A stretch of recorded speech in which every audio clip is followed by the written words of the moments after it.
Bien-aimés frères et sœurs, habitants de la Côte d'Ivoire, amis du monde entier, chers téléspectateurs, recevez nos salutations fraternelles en Jésus-Christ, notre Sauveur et notre Seigneur. Shalom à vous tous. Espérance TV, à travers l'émission Notre Dieu règne encore, nous donne l'occasion de partager avec vous la parole de Dieu. Prions le Seigneur. Dieu Tout-Puissant, rends-nous attentifs par ton Saint-Esprit, afin que nous apprenions par la prédication de ta parole à discerner ta volonté et à conformer notre vie aux enseignements de ton évangile. Ô Père, cette grâce en nous, pour l'amour de Jésus-Christ, ton Fils, notre Seigneur et Sauveur. Amen. Bien-aimés en Jésus-Christ, nous trouvons notre texte de ce jour de l'évangile de Jésus-Christ selon Marc au chapitre 4, le verset 35 à 41. Et nous lisons. Ce même jour, sur le soir, Jésus leur dit: passons à l'autre bord. Après avoir envoyé la foule, il l'amenait dans la barque où il se trouvait. Il y avait aussi d'autres barques avec lui. Il s'éleva un grand tourbillon et les flots se jetaient dans la barque au point qu'elle se remplissait déjà. Et lui, il dormait à la poupe sur le coussin. Il le réveillait et lui dit: Maître, ne t'inquiètes-tu pas de ce que nous périssons? S'étant réveillé, il menaça le vent et dit à la mer: Silence, tais-toi. Et le vent cessa. Et il y eut un grand calme.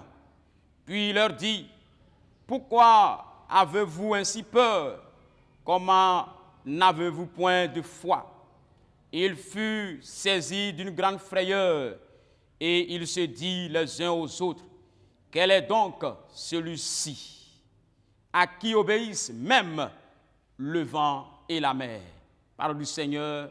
Amen. Bien-aimés dans le Seigneur, ce passage de la tempête apaisée nous est bien connu. Passons à l'autre bord. Notre passage commence par cette invitation de Jésus, une initiative qui marque une rupture, mais aussi une initiative qui ne semble pas très judicieuse. La journée se termine. On peut donc en déduire que la nuit va bientôt tomber, et c'est à ce moment-là que Jésus invite ses disciples à traverser la mer de Galilée pour aller dans un autre territoire, le territoire des païens. Pour les Juifs, les eaux de mer représentaient le lien du péché et du mal, parce qu'à la différence de la terre ferme, l'eau est par excellence le lien de l'instabilité. Cependant, Jésus invite ses disciples à un déplacement, à un changement. Or, tout changement, quel qu'il soit, peut réserver des surprises. On quitte ce qui est connu pour aller vers l'inconnu. C'est ce qui se passe dans ce récit. Et la surprise qui attend les disciples n'est pas bonne. Voilà qu'une tempête se déclenche une fois qu'ils sont au milieu du lac, à bonne distance des deux rives. La barque est malmenée par les vagues et prend l'eau. Pas besoin d'être marin pour comprendre que la situation est grave. La barque est en train de couler. Les disciples sont conscients du danger et sont gagnés par la panique. Savent-ils seulement nager? Avant d'aller plus loin, bien-aimés dans le Seigneur, pensons à des situations de changement qui ont pu affecter nos vies. Peut-être un déménagement, une reconversion professionnelle, une période de chômage. Ce genre de situation peut avoir des effets perturbateurs.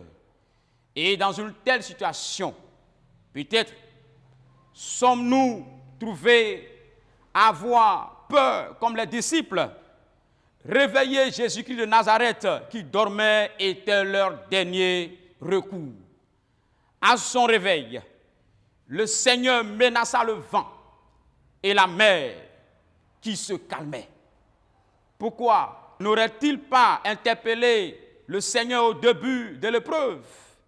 Bien-aimés dans le Seigneur, amis du monde, quand le vent souffle, nous devons crier à Jésus de Nazareth pour nous soutenir, fortifier, encourager, nous sauver et nous délivrer.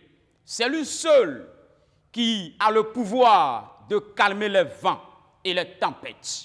Il faut noter que le vent est le symbole des problèmes, des difficultés, des maladies, chômage et tout ce qui altère le bien-être et la tranquillité. Même quand le Seigneur fait semblant de dormir, comme s'il était absent, nous ne devons rien craindre, car rien ne peut nous arriver en sa présence. Chers amis dans le Seigneur, amis téléspectateurs qui nous suivez, Dieu permet le vent dans le but de tester notre foi. Sinon, Dieu est continuellement avec nous. Quelle que soit la situation, faisons confiance à notre Dieu, car lui seul peut nous faire sortir de là en rétablissant le calme, la joie, la sérénité, la lumière et l'espérance. Mon frère, ma soeur, toi qui me suis, toi qui m'entends, toi qui m'écoutes, vers qui te tournes-tu quand tout va mal? Oui, vers qui fais-tu recours quand tu es dans les difficultés? Sache que Jésus-Christ est dans ta barque. Ne crains point. Comme ses disciples qui ont dit, ne t'inquiète pas de ce que nous périssons. Oui, bien-aimés dans le Seigneur, quand Jésus-Christ est dans la barque, soyons sereins, parce que lui, il est tout pour nous. Il règne et son amour ne s'endort. Sachons, bien-aimés dans le Seigneur, que notre Dieu règne encore et jamais son amour ne s'endort. Que le règne de Dieu vienne sur nous et vienne dans nos vies. Jésus est dans ta barque et il règne encore. Amen. Prions le Seigneur. Éternel Dieu, notre bon Père, nous te rendons toute la gloire et toute la bonté. Toi qui ne changes pas, toi qui vis à jamais, toi qui es notre secours. Nous savons, grand Dieu, que tu es dans notre barque. Seigneur, voici le monde entier, tes enfants qui souffrent. D'autres pères vont ça et là, ne sachant vers qui aller.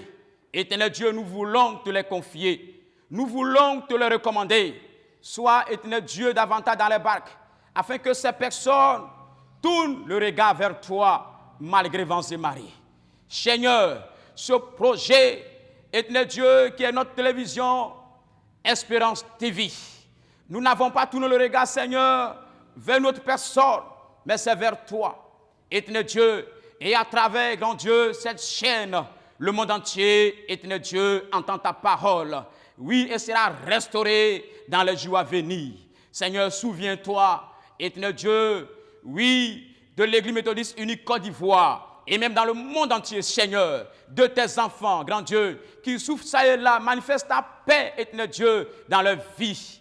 Éternel Dieu, souviens-toi de ceux qui sont troublés, Père, dans leur barque, éternel Dieu, qui cherchent du travail, Seigneur. Oui, une âme sœur pour se marier, Seigneur. Éternel Dieu, ils se promènent, ils s'inquiètent de ce que, Père, oh, ils sont péris. Mais Seigneur, donne-leur l'occasion de venir à toi. Donne-leur l'occasion, Seigneur, de tourner le regard vers toi. Seigneur, nous savons que tu es dans leur barque. Tu es dans la barque, Seigneur, de la Côte d'Ivoire. Tu es dans la barque, Seigneur, du monde entier. Tu es dans la barque, Seigneur, oui, d'un pauvre. Éternel Dieu, d'une veuve, Seigneur, manifeste ta paix.